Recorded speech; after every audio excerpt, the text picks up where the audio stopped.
March 4ஆம் தேதி நடைபெற்ற முதல் அரையிறுதிப் போட்டியில் இந்திய அணி ஆஸ்திரேலியாவை அடக்கி ஃபைனலுக்கு முன்னேறியது. ஆஸ்திரேலியாவின் முக்கிய பிளேயர்கள் பலரும் இந்த சாம்பியன்ஸ் டிராபி தொடரில் இடம்பெறவில்லை. ஆனாலும் அவர்களின் ஆட்டத்தில் குறைவில்லை. இதனால் இந்தியா ஆஸ்திரேலியா இடையிலான மேட்ச் ரசிகர்களுக்கு நல்லதொரு பீஸ்டாக அமைந்தது. குறிப்பாக இந்தியாவிற்கு பெரும் தலைவலியாக இருந்த டிராவிஸ் ஹெட்டை கேப்டன் ரோஹித் சர்மா வருண் சக்கரவர்த்தி எனும் பிரம்மாஸ்திரத்தை ஏவி அடக்கிவிட்டார். இல்லையெனில் நாக் அவுட் மேட்ச்களுக்கு என்றே நேர்ந்துவிடப்பட்டிருக்கும் ஆஸ்திரேலியா நிச்சயம் இந்தியாவை வீழ்த்தி மீண்டும் ஒரு ஆறாத தழும்பினை அளித்திருக்கும். இந்த வெற்றியால் 2023ஆம் ஆண்டு ஒருநாள் உலகக்கோப்பை தொடரின் இறுதியில் அடைந்த தோல்விக்கு ஆஸ்திரேலியாவை இந்தியா பழிதீர்த்துவிட்டது என்று ரசிகர்கள் குதூகலத்துடன் உள்ளனர். இந்நிலையில் அணியின் வெற்றிக்கு திருஷ்டி பொட்டாக இந்திய ஆல்ரவுண்டர் ஜடேஜாவின் செயல்கள் அமைந்துள்ளன. நியூசிலாந்து அணிக்கு எதிரான போட்டியின் போது பவுலிங் பிட்ச் நடுவே சென்று குதித்து ஐசிசி விதிமீறலில் ஈடுபட்டார். இந்த அமளி அடங்குவதற்குள் ஆஸ்திரேலியாவிற்கு எதிரான மேட்சிலும் தன்னுடைய சேட்டைகளை அள்ளிவிட்டுள்ளார். போட்டியின்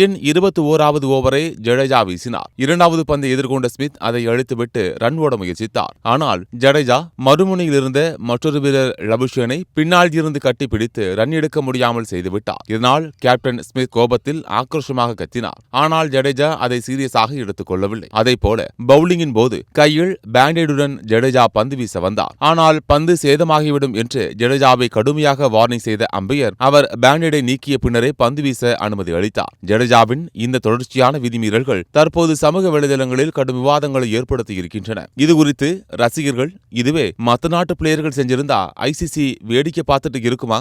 ஏன் ஒரு கண்ணுல வெண்ணையும் மறு கண்ணுல சுண்ணாம்பு வைக்கிறீங்க? அவர்கள் மேல நடவடிக்கை எடுத்து கொஞ்சமாச்சும் நேர்மையா நடந்துக்குங்க என்று வசைபாடி வருகின்றனர்.